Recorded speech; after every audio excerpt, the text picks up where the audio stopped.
shining stars.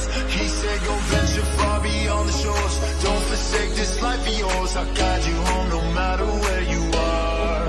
One day my father, he told me, son, don't let it slip away.